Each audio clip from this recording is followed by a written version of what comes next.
has famed for being one of the kindest men in Hollywood, and his kindness is all the more remarkable given the heartbreaking path Keanu Reeves has walked. A series of devastating tragedies saw the Matrix star turn his back on mainstream life, and instead isolate himself alone in hotels while trying to process his overwhelming grief. But all that appeared to change when Keanu, who turns 58 today, went public with girlfriend Alexandra Grant in 2019. While there have been romance rumors with the likes of Amanda de Cadenet and Sandra Bullock over the years, it is the 49-year-old artist who he has made a go of it.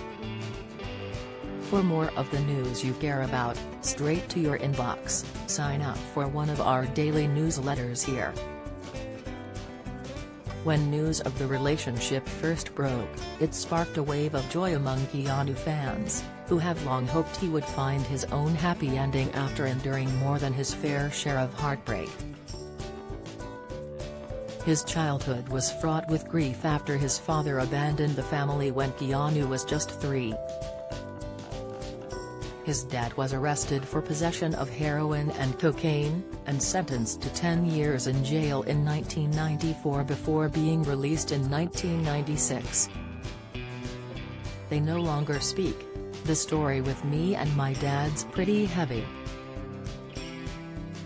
It's full of pain and woe and effing loss and all the tests, he told Rolling Stone in 2000.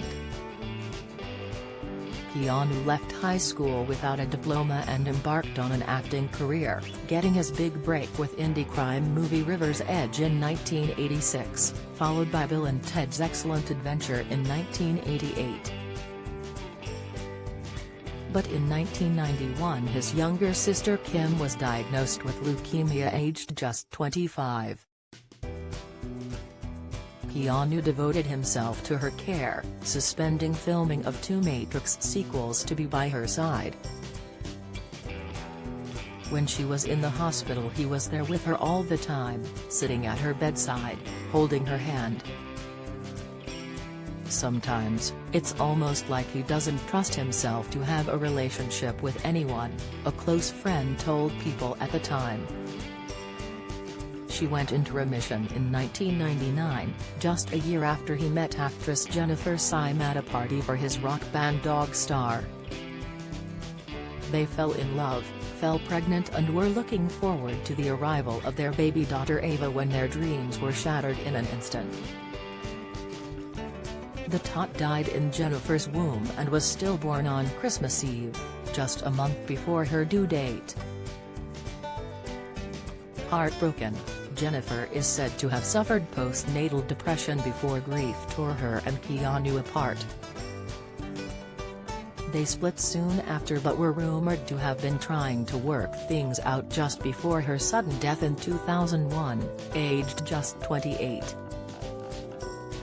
Jennifer was killed instantly in a car accident en route to a party at Marilyn Manson's house. A grief-stricken Keanu carried her coffin as she was laid to rest beside their daughter. In 2006, he opened up about the agonizing depths of his pain, telling Parade magazine, "Grief changes shape, but it never ends. People have a misconception that you can deal with it and say, it's gone, and I'm better. They're wrong. When the people you love are gone, you're alone. I miss being a part of their lives and them being part of mine. I wonder what the present would be like if they were here, what we might have done together. I miss all the great things that will never be," he added.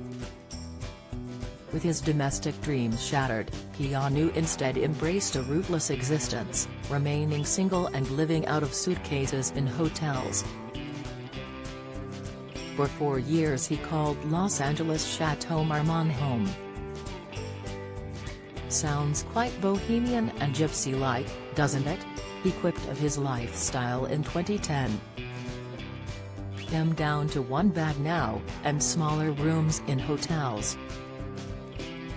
Posting on Reddit, a cleaner at one hotel he lived at claimed the star barely left his room and loved to watch SpongeBob SquarePants on loop.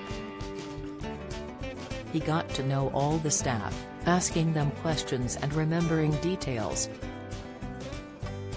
He apparently gave one worker $100 towards her rent and would write little notes to the chef if he enjoyed his meal. His Devil's Advocate co-star Charlize Theron admitted she was bemused by his living arrangements, but sensed he was ready to change. She told Rolling Stone, "When we started this movie, I asked if he was still living in a hotel, and he said, 'No, I'm ready to put some roots down somewhere.' I think, joking, he said something like, 'You know, the kid, the horse, the dog. And the wife. The wife last.' I said, 'I think you have it all turned around, you gotta get the wife first.' But I think he has changed. Before, I think he liked the idea of living out of his suitcase. I think he's now learned you can be a free spirit and have the other things as well. These days he does indeed have other things. He finally bought a house in the Hollywood Hills and is said to have formed a close bond with Alexandra while working on books Ode to Happiness and Shadows. But the heartbreak and trauma of his past remains with him. I don't think you ever work through it. Grief and loss, those are things that don't ever go away. They stay with you," he told The Guardian in 2019.